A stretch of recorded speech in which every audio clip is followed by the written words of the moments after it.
Sejam muito bem-vindos a este primeiro workshop conjunto da Faculdade de Economia da Universidade Agostinho Neto e da nova SPE. O primeiro orador será o Prof Alan Gilbert, sentado aqui à minha direita. Ele é professor do University College of London e ele vai falar sobre o que poderá a África aprender com a América Latina acerca da habitação. First, thank you to the organisers for convite. This is my first visit to Angola, so some of the things that I'm going to say about Angola should learn. Perhaps you already know these things, and I don't know you know them, so apologies. I think there are some particular parallels for Angola from Latin America. Venezuela, in particular, an oil-rich country which has never managed to solve its problems of poverty and bad housing, despite having had petrol since 1928. It is a very unequal country. It is a problematic country in many respects, and I hope Angola will learn what Venezuela has never learned. That's a very good example. The first mito, that I want to talk about is that every government is always too ambitious. They always pretend that they can solve the problem of the housing deficit. There is not one country in the world that does not have a housing problem.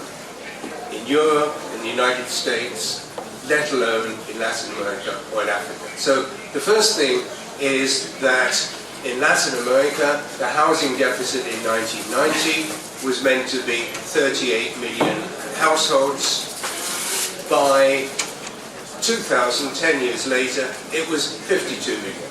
So not only is it very large, but it's getting bigger over time.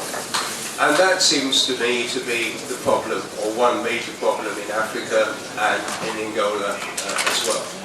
In 2007, it had gone up to 60 million. So despite all the positive noises that governments in Latin America make, because of population growth, because of urbanization, the deficit is getting bigger. So remember that Latin America generally has fewer problems than Angola, so you've got to be modest. And every developed country has got a housing problem. In Britain, currently, we have some major problems. So first lesson to the government of Angola is, please be realistic. Don't pretend that you can do much more than you can actually do. Unfortunately, in places in India, China, and in Zimbabwe, governments seem very anxious indeed to remove informal settlements. The problem with that is if you remove 1,000 homes because they're in the wrong place, then you've got 1,000 extra families who need to be rehoused. So it's a very dangerous policy to follow. You only remove slums, and this is the last time I hope to use the word slum. You only remove slums when it is physically dangerous for the people to live where they are living. If they're in danger from earthquake or tornado or hurricane or for some other major reason, then you move them. But otherwise, you leave them where they are. And if you think about it, why do slums exist? Well, slums exist because people are poor. So long as there are poor people, you've got to have slums, because otherwise they will be homeless altogether. So, as long as Angola has poor people, and I think you're going to have poor people for an awfully long time, you need shanty housing, poor housing, because otherwise they have nowhere to live. So please do not try and get rid of slums. You need them. In any case, although the United Nations has tried to define what on earth is a slum, it all depends on our perception. Another myth is that rich countries have sensible housing policies.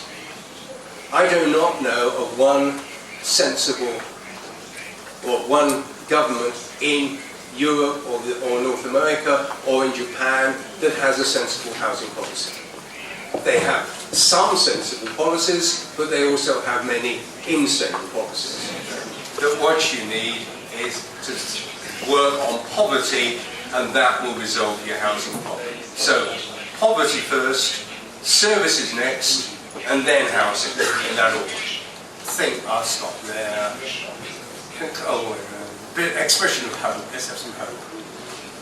Angola, badly spelt, faces an extremely hard challenge in housing its population decently. It will not solve that problem, possibly ever, but if it avoids some of the myths that underpin policy in most of Europe, US and Latin America, it will address its housing policy problems more effectively. Okay, thank you very much.